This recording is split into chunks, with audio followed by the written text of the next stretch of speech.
2005 participaron 30 colexios de toda Galicia e alrededor de 1.800 rapaces, non? Que son de infantil e de primaria. Neste caso, en Ourense foron 6 colexios e 2 da comarca de Valdeorras, Sotero Pedrallo do Barco, onde xa se celebrou a xornada, e este Manuel Respino da Rúa,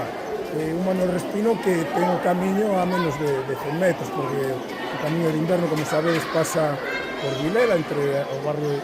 entre San Roque e Vilela, e é un camiño dos máis novos, recentemente dos máis novos, en canto á declaración oficial, xunto co camiño portugués da costa. Tamén é o camiño que máis medra. O ano pasado, con 2.800 peregrinos, pois medrou un 42% en relación ao ano 2023, e este ano, hasta o día de hoxe, pois xa o percorreron máis de 1.100 peregrinos, que supón un 13% máis que o ano anterior, neste mesmo período. Pois para nós, pois, é unha satisfacción ver como unha ruta que recentemente incorporada a rutas do Camiño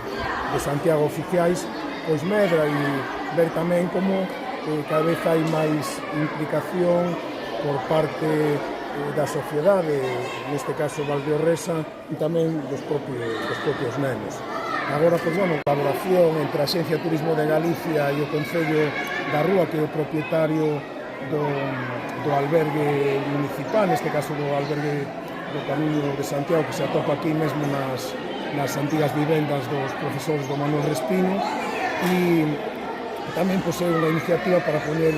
en valor este camiño e poder pois dar